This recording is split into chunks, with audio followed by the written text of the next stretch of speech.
समसामयिक घटना चक्र ऑफिशियल यूट्यूब चैनल पर आप सभी का स्वागत है।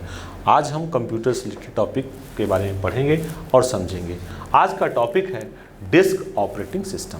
तो अगर हम डिस्क ऑपरेटिंग सिस्टम के बारे में बात करें तो बहुत ही पॉपुलर है, हम सभी लोग जानते हैं डिस्क ऑपरेटिंग सिस्टम।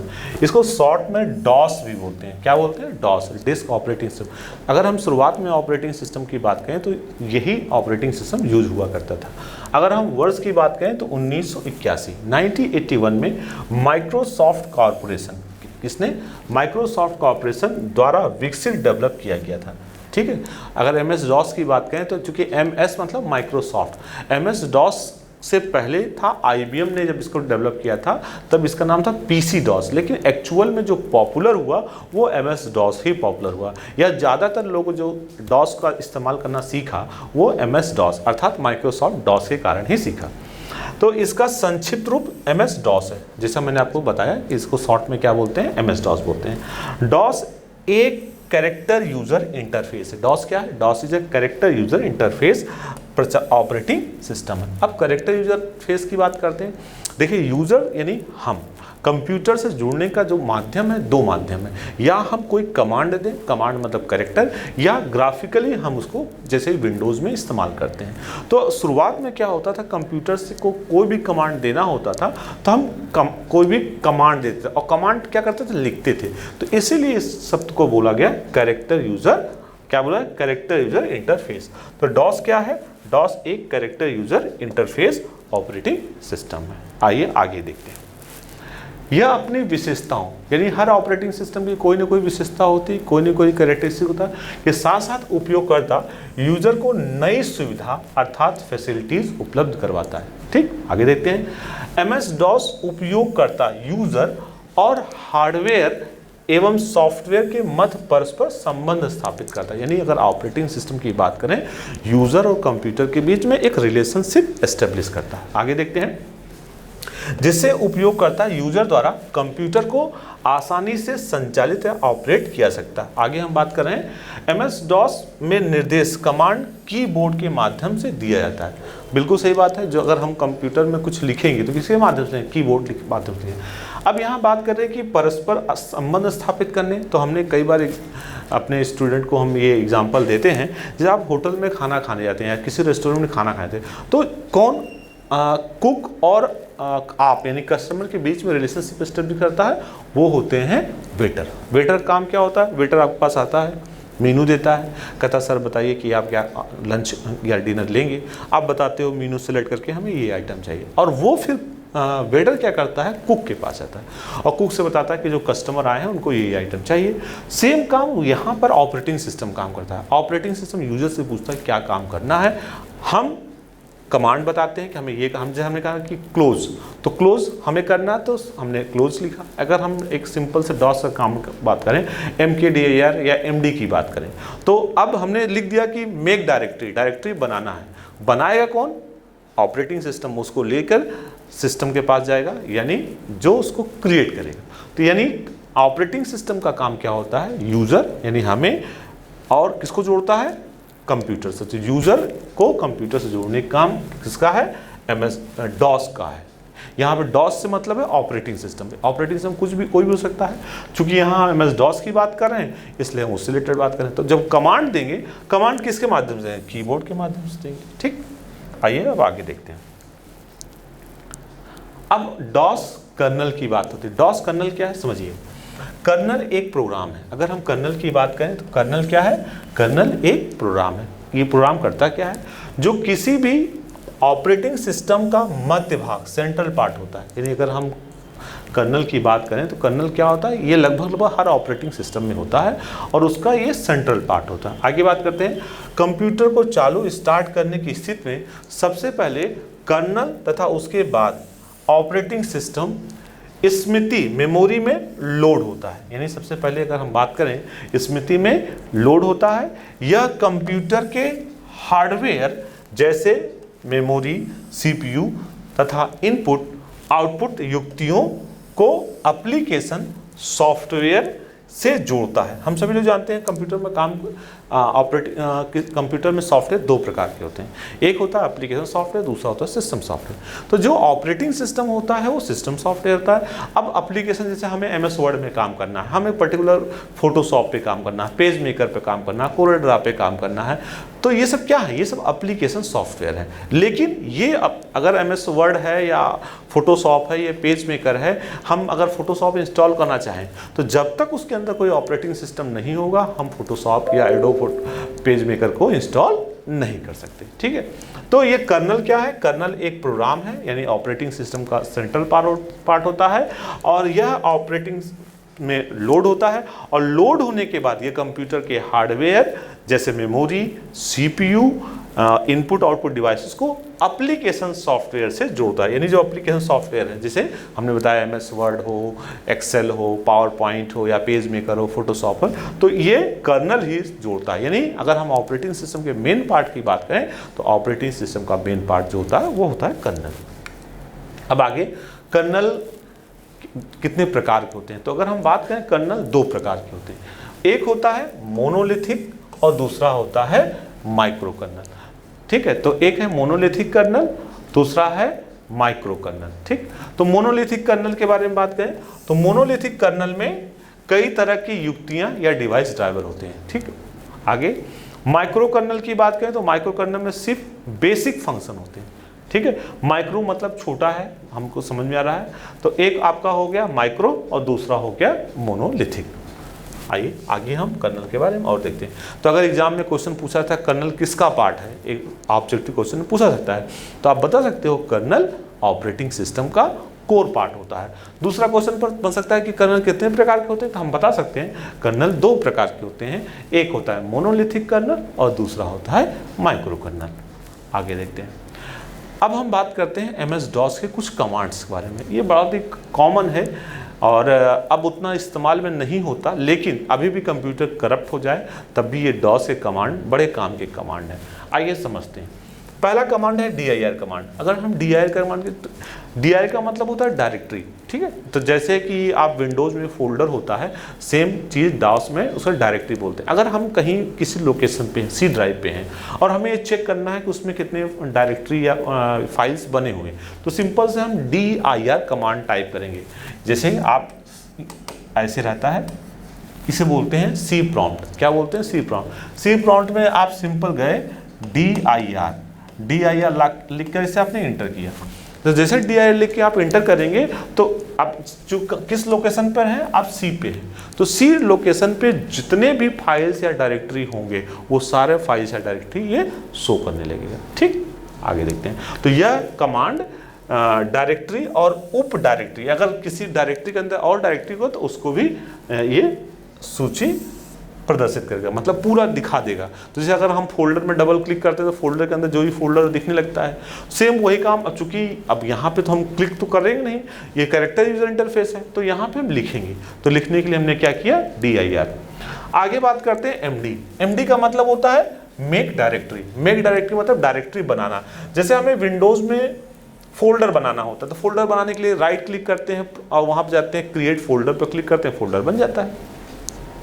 लेकिन चूंकि DOS में कैरेक्टर यूजर है तो वहां कैसे बनेंगे, यहां पर भी जिस लोकेशन पर आप हैं, जैसे आप C:/ पे C प्रॉम्प्ट पे हैं, अब आपको यहां पर कोई डायरेक्टरी बनाना है, तो डायरेक्टरी बनाने के लिए आप सिंपल लिखेंगे MD। और सपोज दैट अगर आपको डायरेक्टरी बनाना है इंडिया नाम का, तो आपने लिखा MD इंडिया, लिख के इंटर कर देंगे। अच्छा, एक बात का ध्यान रखना होता है, कई बार क्या होता है C लोकेशन पे आपको परमिशन नहीं होती, तो हो सकता है वो फिर एरर दे दे कि नहीं आप यहाँ पे क्रिएट नहीं कर सकते। तो अगर C पे नहीं कर सकते तो फिर दूसरे लोकेशन पे जाके हम कर सकते हैं, या हम अगर एडमिनिस्ट्रेटर हैं तो हमें परमिशन मिलेगी। तो जैसे आपने MD लिख के इंडिया लिखा और इंटर करेंगे, अब आपकी वो इंडिया नाम की डायरेक्टरी बन जाएगी। ठीक है, तो MD से क्या होगा, MD का पूर्ण रूप से मेक डायरेक्टरी है। MD का मतलब क्या होता है, मेक डायरेक्टरी। इस निर्देश कमांड का उपयोग नई निर्देशिका न्यू डायरेक्टरी को बनाने के लिए किया जाता है। किसको करते हैं, नई डायरेक्टरी बनाने के लिए। तो अगर एक डायरेक्टरी बन गई और उसके अंदर दूसरी डायरेक्टरी बनानी है, तो अब जैसे ये बन गई इंडिया, अब आपको जाना है इसके अंदर, तो आप लिखेंगे CD इंडिया। जैसे CD इंडिया लिख के इंटर करेंगे तो आप जैसे यहाँ पे C:/ है, अब इसी के आगे आप इंडिया में आ जाएंगे, इंडिया आ गए और स्लैश आ गया। अब इसके आगे आपको और बनाना है, फिर MD लिख के और बना सकते हैं। ठीक, तो हमने देखा कि MD की मदद से क्या होगा, MD की मदद से हम जो है डायरेक्टरी को बनाएंगे। ठीक, आइए आगे देखते हैं। दूसरा कमांड है CD। हमने आपको बताया था CD से हम चेंज करते हैं। जैसे आप इंडिया में जाना तो CD आपने लिखा, तो CD का पूर्ण रूप से चेंज डायरेक्टरी है, जिस डायरेक्टरी में हम हैं वहां से उसको बदलने की बात करते हैं। इस कमांड का उपयोग डायरेक्टरी को बदलने के लिए किया जाता है। मतलब जैसे कि हमने बताया कि हम C:/ इंडिया में हैं, ठीक है, और हमें इंडिया के बाद हमने यूपी बनाया, ठीक, इसमें MD करके यूपी बनाया, वहां जाना चाहते तो CD करके हम वहां पे जा सकते हैं।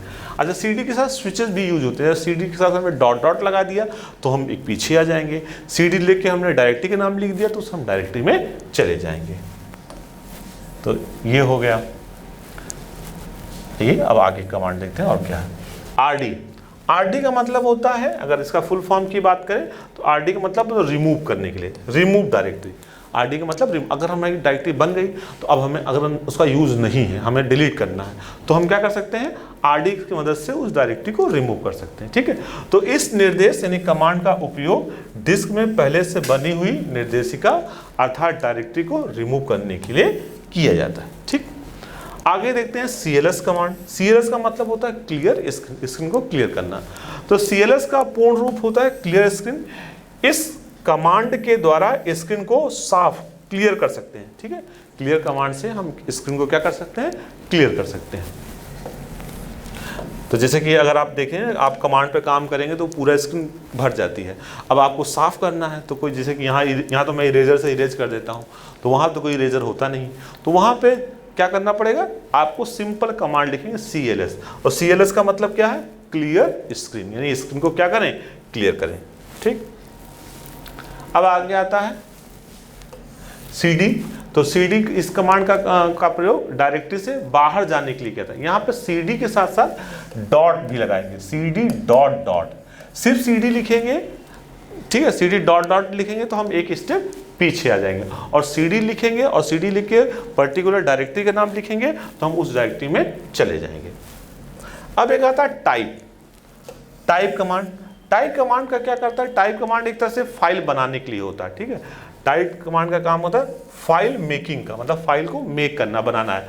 तो इसका प्रयोग हम फाइल के टेक्स्ट स्क्रीन अथवा मॉनिटर को देखने के लिए कर सकते हैं। यानी अगर सपोज हमने कोई फाइल बनाया है और उसे हम देखना चाहते हैं तो हम टाइप से, हमने लिखा कोई फाइल बनाया तो लिखा टाइप, उस फाइल का नाम लिख लिया। जैसे हमने इंडिया लिख लिया, अगर इंडिया नाम की कोई फाइल है तो इसमें जो भी टेक्स्ट होगा, ठीक है, उस जो भी टेक्स्ट होगा उस टेक्स्ट को वो दिखा देगा। ठीक है, तो टाइप कमांड की मदद से हम क्या कर सकते हैं, टाइप कमांड की मदद से हम टेक्स्ट को स्क्रीन अथवा मॉनिटर पर देख सकते हैं। ठीक है, किस पे देख सकते हैं, हम फाइल के टेक्स्ट को स्क्रीन अथवा मॉनिटर पर देखने के लिए करते हैं। स्क्रीन मतलब जो भी स्क्रीन है, जैसे यहाँ पे स्क्रीन की बात हो रही है या जो भी स्क्रीन आपकी लगी होगी उस पर्टिकुलर स्क्रीन पर टाइप कमांड की मदद से हम देख सकते हैं।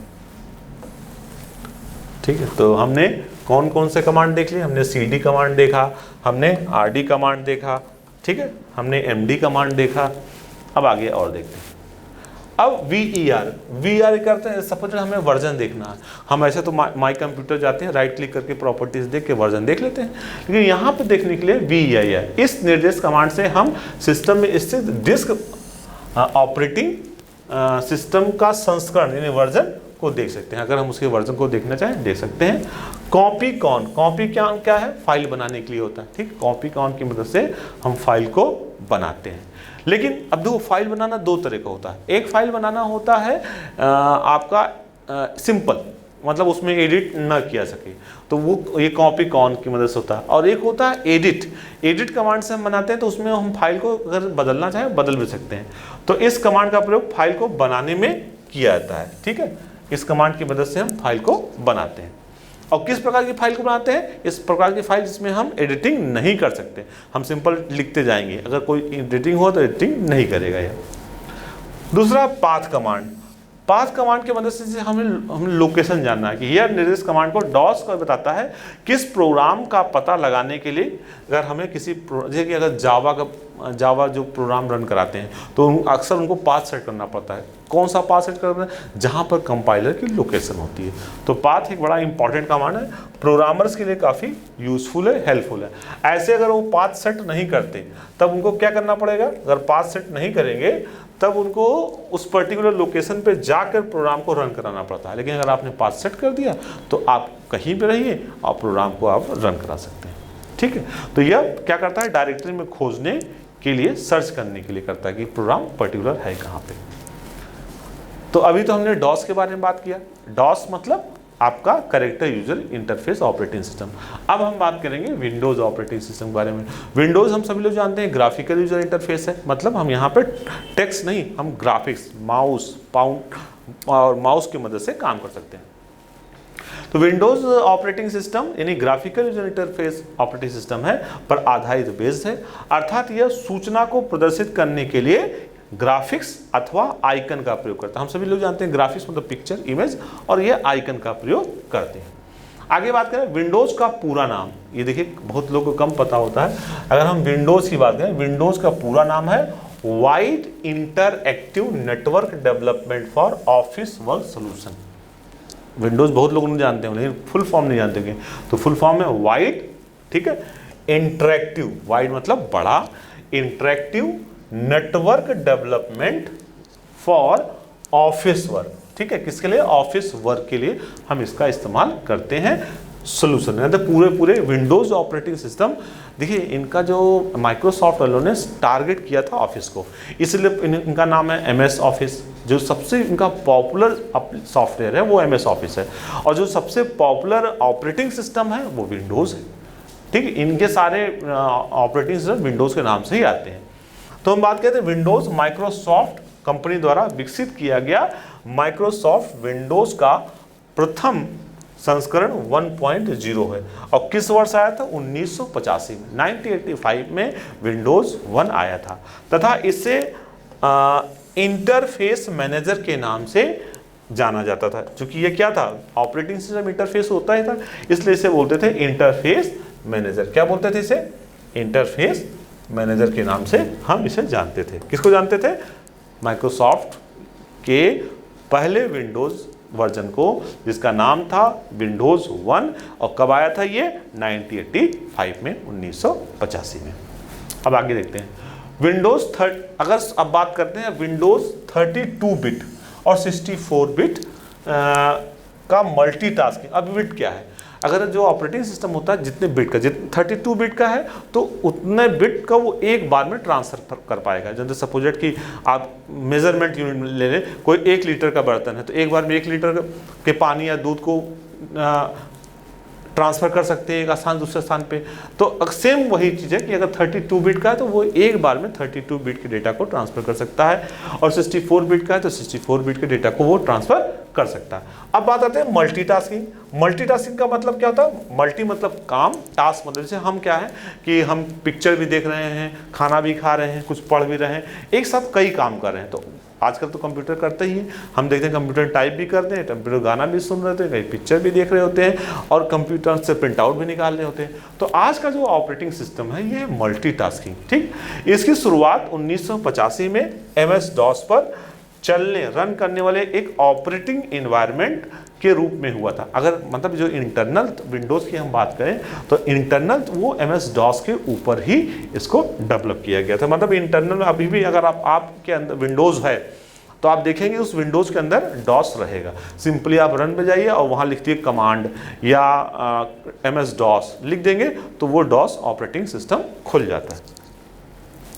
अब विंडोज़ की शॉर्टकट की, देखिए कंप्यूटर में अगर आपको काम करना हो, और मैंने देखा कई बार कॉम्पिटिटिव एग्ज़ाम्स में शॉर्टकट की ज़रूर पूछे जाते हैं, तो अगर आप कॉम्पिटिटिव एग्ज़ाम के हिसाब से इसकी तैयारी कर रहे हैं तो आपको शॉर्टकट्स की पता होना चाहिए। अगर कंप्यूटर पे फास्ट भी काम करना चाह रहे हैं तो भी आपको शॉर्टकट की पता होना चाहिए। जैसे अगर हम शॉर्टकट की बात करें, F1 जो है क्या है? हेल्प के लिए। अगर हमें किसी भी सॉफ्टवेयर में अगर ये F1 बड़ी कॉमन की है, कोई भी जानकारी आपको चाहिए सिर्फ सिंपल सा F1 दबा दीजिए, जैसे F1 दबा देंगे हेल्प आ जाएगा। दूसरा है F2। अगर F2 की बात करें तो F2 क्या है, ये सेलेक्टेड फाइल का नाम बदलने रीनेम करने के लिए। आप कई बार राइट क्लिक करके रीनेम करिए, कुछ नहीं, सिंपल फाइल को सिलेक्ट करिए, F2 दबा दीजिए, वो कर्सर ब्लिंक करने लगेगा। जो भी नाम रखना चाहे, चाहे फाइल हो चाहे फोल्डर हो, आप आसानी से नाम बदल सकते हैं। F3 की बात करें, फाइल अथवा फोल्डर को खोजने के लिए, अगर आपको कोई सर्च करना है तो आप F3 दबा देंगे। F3 दबा देंगे, फाइल या फोल्डर को सर्च करने के लिए विंडोज आ जाएगा, उस विंडो में उस फाइल या फोल्डर का नाम लिख दीजिए जिसे आपको सर्च करना है। अब आते हैं F4 क्या करता है, यह एक्टिव लिस्ट को प्रदर्शित करता है। F4 जो है, अगर एक्टिव लिस्ट, वैसे कॉम्बिनेशन के साथ अगर R के साथ F4 दबा देंगे तो बंद कर देगा, और सिंपल F4 दबा देंगे तो जो भी एक्टिव लिस्ट होगा वो सेलेक्ट दिखा देगा। आगे बात करते हैं F5 क्या करता है, सक्रिय विंडो, एक्टिव विंडो को रिफ्रेश करना। जैसे जल्दी क्या था, F5 दबाओ भाई, कई बार क्या होता है कुछ विंडोज नहीं खुल रहा था, हम लोग F5 दबाते हैं, ठीक। अब आते हैं F10 की बात करें तो सक्रिय प्रोग्राम यानी एक्टिव प्रोग्राम में मीनू बार को प्रदर्शित करना। अगर हमें मीनू बार प्रदर्शित करना है तो F10 को प्रेस करते हैं। अब आगे F7, अगर F7 की बात करें तो ये क्या है, वर्ड में वर्तनी अर्थात व्याकरण की जांच करना। कई बार क्या होता है कि हम स्पेलिंग हमने गलत लिख दिया है, तो यहाँ पे दो चीज़ें होती हैं। अगर आपने स्पेलिंग गलत लिखी है तो उसके नीचे रेड कलर का वेवी आ जाएगा, ठीक है, किस तरह का आएगा, रेड कलर का। और अगर गलत है तो, स्पेलिंग गलत है तो इस तरह का एकदम वेवी कलर, ऐसे जैसे धार इस तरह आ जाएगा, वेवी कलर आ जाएगा। और अगर स्पेलिंग गलत नहीं है, ग्रामेटिकल गलती, जैसे कि पहला इस अपर केस होना चाहिए, सेंटेंस केस होना चाहिए, अगर कुछ ग्रामर मिस्टेक्स हैं तो वो ग्रीन कलर का कर देता है। किस तरह, ग्रीन कलर का, ग्रीन वेवी कलर कर देता है। तो अगर हमें चेक करना है कि हमारी स्पेलिंग सही है नहीं सही है, तो हम F7 की प्रेस करके इस चीज़ को देख सकते हैं और जान सकते हैं। अब बात करते हैं शिफ्ट F10। ये क्या करता है, यह चयनित फाइल का शॉर्टकट मेनू प्रदर्शित करना। अगर हमें शॉर्टकट मेनू चाहिए तो हम शिफ्ट साथ F10 प्रेस करते हैं। अब आगे वही आल्ट के साथ हमने जैसे बताया था, Alt+F4 दबाएंगे तो यह एक्टिव प्रोग्राम को बंद करता है। कोई भी प्रोग्राम है उसको अगर आप बंद करना चाहते हैं तो बंद करने के लिए Alt+F4 प्रेस करेंगे तो वो क्या हो जाएगा, वो बंद हो जाएगा। तो अगर हमें बंद करना है तो हमें Alt+F4 प्रेस करके इसको बंद कर सकते हैं। अब बात करते हैं कंट्रोल। अगर हम कंट्रोल के साथ F4 प्रेस करेंगे तो यह एक्टिव प्रोग्राम को बंद करेगा, जो भी आपका एक्टिव प्रोग्राम होगा वो बंद हो जाएगा। अगर हम शिफ्ट के साथ F3 दबाते हैं तो वर्ड में छोटे और बड़े अक्षरों यानी स्मॉल और कैपिटल लेटर में बदलना। जैसे आपने कोई सेलेक्ट कर लिया, ठीक है, अब सेलेक्ट हो गया, अब उसमें छोटे या बड़े में आपको करना है तो बस आप शिफ्ट का F3 दबा देंगे तो वो अपने आप ऑटोमेटिक उसको करने लगेगा। स्केप की, ESC होता है स्केप की। जनरली कोई प्रोग्राम चल रहा है, कोई प्रोसेस चल रहा है, हम उसे कैंसिल करना चाहते हैं, हटाना चाहते हैं, तो स्केप की दबा दीजिए। वर्तमान में चल रहे प्रोग्राम को बंद, कैंसिल करना, जो भी आपका प्रोग्राम चल रहा होगा उसको तुरंत ये क्या कर देगा, कैंसिल कर देगा। डेल मतलब डिलीट करना, तो चयनित फाइल अथवा फाइल फोल्डर को नष्ट, डिलीट करने के लिए फाइल फोल्डर सेलेक्ट होगा, डिलीट दबा, डिलीट हो जाएगा। इंड की बात करें तो सक्रिय विंडो या लाइन को अंत में पहुंचाना। अगर आपको अंत तक जाना है तो आप इंड बटन दबा देंगे। होम क्या करेगा, सक्रिय विंडो अथवा लाइन के प्रारंभ, स्टार्टिंग में पहुंचना, ठीक। इंटर निर्देश कमांड संपादित एडिट करना या वर्ड प्रोग्राम पैराग्राफ बदलना, ठीक। आगे टैब क्या काम होता है, टैब जैसे आप टैब प्रेस करते हैं तो कर्सर जाता है, तो टैब क्या करेगा, विकल्पों ऑब्जेक्ट्स में आगे बढ़ना अथवा तालिका टेबल में अगले खाने नेक्स्ट ब्लॉक में जाना। अगर आप नेक्स्ट ब्लॉक में जाना चाहते हैं तो टैब दबा दीजिए। नेक्स्ट F12, अगर F12 की बात करेंगे सेव एज डायलॉग्स बॉक्स। अगर आपको सेव एज डायलॉग्स बॉक्स खोलना है तो आप F12 दबा देंगे तो आपका सेव एज का डायलॉग्स बॉक्स खुल जाएगा, ठीक। तो हमने ये शॉर्टकट की बहुत ज़रूरी है। अगर आप कंप्यूटर में तेज़ी के साथ काम करने के इच्छुक हैं, आप चाहते हैं कंप्यूटर में कम समय में ज़्यादा काम कर लें, तो आपको ये शॉर्टकट की पता होना चाहिए। अगर शॉर्टकट की ये जानते रहेंगे तो आप आसानी से जल्दी से कंप्यूटर में काम कर पाएंगे। अब कुछ और बड़े अच्छे शॉर्टकट की पता होना चाहिए। विंडो लोगो +M, कंप्यूटर आपने विंडो लोगो देखा होगा, अगर विंडो लोगो से करेंगे तो सभी विंडो को छोटे मिनिमाइज करेगा एक साथ, ठीक। विंडो लोगो +L, अगर L दबा देंगे तो ये लॉक कर देगा, विंडो को क्या कर देगा, ये लॉक कर देगा। विंडो लोगो, अगर विंडो लोगो कर देते हैं तो ये स्टार्ट मेनू, ये बड़ा कॉमन है, बहुत लोग जानते हैं। जैसे विंडो मेनू दबाएंगे स्टार्ट मेनू आपका ओपन हो जाएगा। कंट्रोल प्लस ESC, अगर आप कंट्रोल प्लस एस्केप की साथ करेंगे तो आपका स्टार्ट मेनू को खोल देगा। क्या खोल देगा? स्टार्ट मेनू खोल देगा। आल्ट प्लस टैब, अगर आपने आल्ट दबाया टैब दबाया तो क्या करेगा? अन्य चालू प्रोग्राम में जाना। तो टैब के साथ दबाए रखेंगे तो जितने भी प्रोग्राम होंगे आप एक बार जा सकते हैं। आल्ट प्लस इंटर, अगर आल्ट प्लस चयनित टेक्स्ट या फाइल फोल्डर की विशेषता को दिखाना, अगर कोई फाइल फोल्डर आपने सेलेक्ट कर रखा है, अगर उसकी प्रॉपर्टीज देखना चाहते हैं तो आल्ट प्लस इंटर प्रेस कर देंगे तो उसकी प्रॉपर्टी शो कर देगा। शिफ्ट प्लस डेल, अगर ऐसा क्या होता है, अगर हम फाइल को डिलीट करते हैं तो वो कहाँ चला जाता है? रिसाइकिल बिन में चला जाता है। लेकिन आप चाहते हैं कि फाइल परमानेंट डिलीट हो जाए, ठीक, तो उसके लिए आपको शिफ्ट प्लस डिलीट प्रेस करना होगा। आगे है control plus shift plus escape की, ये विंडोज टास्क प्रबंधन, ठीक है, यानी अगर विंडोज का जो टास्क जितने होते हैं अगर उनको देखना है तो कंट्रोल शिफ्ट प्लस एस्केप दबा देंगे तो सारे के सारे वो मैनेजर खुल जाएंगे। कंट्रोल प्लस होम दबा देंगे तो डॉक्यूमेंट्स के प्रारंभ में जाना, एकदम शुरुआत में चले जाएंगे। और कंट्रोल प्लस आप F2 दबा देंगे तो प्रिंट प्रीव्यू, ये आपको प्रिंट दिखा देगा, ठीक है। तो अगर आपको प्रिंट देखना है, प्रिंट प्रीव्यू देखना है तो कंट्रोल के साथ आप क्या दबा देंगे? F2। तो आई होप कि ये शॉर्टकट्स की आपको पसंद आए होंगे और इनकी जानकारी आपको मिली होगी, इससे आपको काम करने में काफ़ी सुविधा होगी। तो नेक्स्ट ऑपरेटिंग सिस्टम है, जैसे हमने डॉस पढ़ लिया, डॉस में character user interface operating system, हमने विंडोज़ पढ़ लिया, window graphical user interface operating system. अब हम पढ़ते हैं यूनिक्स। यूनिक्स बड़ा ही पॉपुलर ऑपरेटिंग सिस्टम था, अब तो लाइनेक्स आ गया है। तो यूनिक्स की बात करें तो यह क्लोज्ड सोर्स ऑपरेटिंग सिस्टम है। क्लोज सोर्स ऑपरेटिंग सिस्टम का मतलब क्या होता है? क्लोज सोर्स ऑपरेटिंग सिस्टम का मतलब ये होता है कि हम इसी कोडिंग को देख नहीं सकते। जैसे कि ओपन सोर्स, एक होता है ओपन सोर्स, एक होता है क्लोज सोर्स। तो ओपन सोर्स जैसे लाइनेक्स ओपन सोर्स है तो इसके हम कोडिंग को देख सकते हैं, ठीक है। और इसका पेड वर्जन ही बाजार में उपलब्ध है। और विंडोज़ की खास बात ये है कि ये फ्री में नहीं आता, सॉरी यूनिक्स जो है फ्री में नहीं आता, ये पेड होता है। आप पैसा देंगे तभी यूनिक्स ऑपरेटिंग सिस्टम आपको मिलेगा, और उस जो मिलेगा भी उसमें आप कोई चेंजेस नहीं कर पाएंगे। तो यूनिक्स ऑपरेटिंग सिस्टम को सर्वप्रथम 1960 में, कब? 1960 में डेनिस रिची द्वारा विकसित किया गया था। हम जानते हैं कि डेनिस रिची ने सी लैंग्वेज बनाया था, और जो यूनिक्स है वो पूरा का पूरा सी लैंग्वेज पे ही बेस्ड था। Unix operating system Microsoft Windows और एप्पल आदि में प्रयोग होता है। यूनिक्स की बात करें तो अगर Unix operating system Microsoft window और एप्पल आदि में, मतलब विंडोज़ में भी होता है और एप्पल में भी होता है। यह तेज़ और सुरक्षित प्रचालन तंत्र है, यह तेज़ी के साथ चलता है, ठीक है। तो यूनिक्स ऑपरेटिंग सिस्टम जितने भी आपके हैं, चाहे जैसे हमने बताया एप्पल का है, तो इस सब में आपका यूनिक्स ऑपरेटिंग सिस्टम चलता है। आगे बात करते हैं यूनिक्स। यूनिक्स एक बहु उपयोग करता है, यानी मल्टी यूजर। जैसे कई ऑपरेटिंग सिस्टम में सिंगल यूजर है, मल्टी यूजर। जब एक कोई ऑपरेटिंग सिस्टम में एक समय कोई एक यूजर काम करता है तो उसे सिंगल यूजर बोलते हैं। जैसे डॉस में क्या था, एक समय कोई एक ही यूजर काम कर सकता था। ये यूनिक्स साथ ऐसा नहीं, यूनिक्स में एक साथ मल्टीपल यूजर काम कर सकते थे। टाइम शेयरिंग ऑपरेटिंग सिस्टम है, मतलब एक समय में कई यूजर कैसे करेंगे, समय के अनुसार हर यूजर को बहुत स्लाइट टाइम्स वाइज डिवाइड करेगा।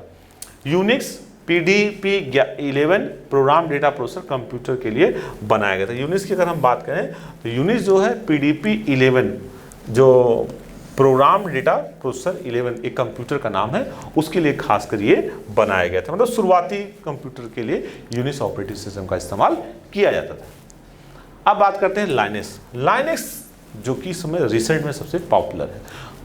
लाइनेक्स एक ओपन सोर्स प्रचालन था। लाइनेक्स क्या है? लाइनेक्स एक ओपन सोर्स ऑपरेटिंग सिस्टम है।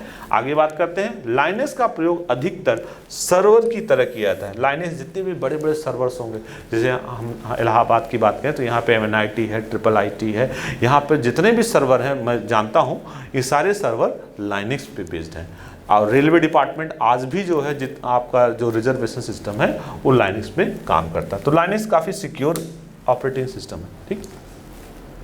लाइनेक्स ऑपरेटिंग सिस्टम 1991 में 1991 में लाइनेक्स को जो है लाइनस टॉरवल्ड द्वारा, ठीक है, लीनस, उसे इनका नाम था लाइनस की बजाय लीनस, ठीक है, यहाँ लीनस टॉरवल्ड, ठीक, लीनस टॉरवल्ड द्वारा बनाया गया था। अच्छा, लीनस के नाम पर ही उसका नाम लाइनस हो गया था।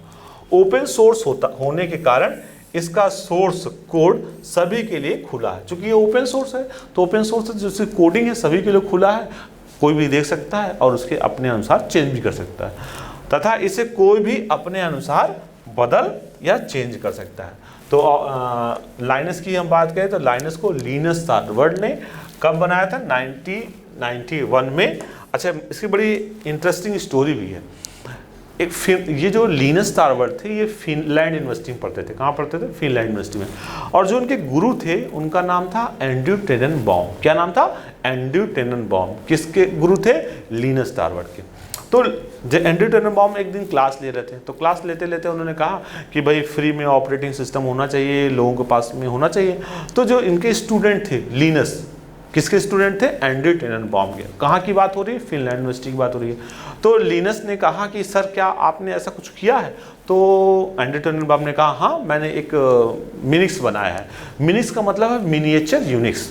तो इन्होंने कहा क्या सर आप वो मुझे दे सकते हैं? तो एंड्रयू टेननबाउम सोचे कि हाँ ठीक है, ले लो। मैं तो चाहता ही कि ओपन सोर्स हो, चीज़ें लोग पास होंगे। तो वो चूँकि टीचर थे और टीचर का स्वभाव ये होता है कि वो दे देता है, तो उन्होंने दे दिया। अब लीनस ने क्या किया, उसको ओपन नेटवर्क पर रख दिया। ओपन नेटवर्क पर रख दिया, देखते देखते वो एक पावरफुल ऑपरेटिंग सिस्टम बन गया। तो इसीलिए चूंकि इनिशिएटिव लीनस की थी तो इसलिए फिर उसका नाम लाइनस हो गया। आज लाइनस के लाखों नहीं, मतलब हजारों नहीं, लाखों वर्जन्स हैं। आप गूगल पे जाइए, सिर्फ लाइनस के वर्जन के नाम लिखेंगे तो ऐसे कुछ के नाम मैं बता दे रहा हूँ, जैसे कि आपका है लाइनक्स में रेड हैट का लाइनक्स है, मैंड्रीवा है, ELX है, HP लाइनक्स है। इस तरह के बहुत से लाइनक्स के वर्जन की संख्या बहुत ज़्यादा है। अच्छा, कारण क्या है? लाइनक्स सिक्योर भी है और चूंकि फ्रीवेयर है, ओपन सोर्स है, तो इसको बड़े आसान, इसलिए ज़्यादा पॉपुलर होने का सबसे बेसिक कारण यही रहा। तो आज हमने ये टॉपिक्स देखे, आज हमने समझा ऑपरेटिंग सिस्टम क्या होता है, फिर ऑपरेटिंग सिस्टम ने हमने MS-DOS के बारे में जाना, फिर विंडोज़ के बारे में जाना, यूनिक्स के बारे में जाना, लाइनक्स। और ये जो जितने टॉपिक्स थे ये कॉम्पिटिटिव एग्जाम्स के लिए बड़े ही महत्वपूर्ण हैं। आई होप आपको पसंद आया होगा। नेक्स्ट क्लास में हम और इंटरेस्टिंग टॉपिक के बारे में पढ़ेंगे, देखेंगे, समझेंगे। तब तक के लिए ओके, थैंक यू।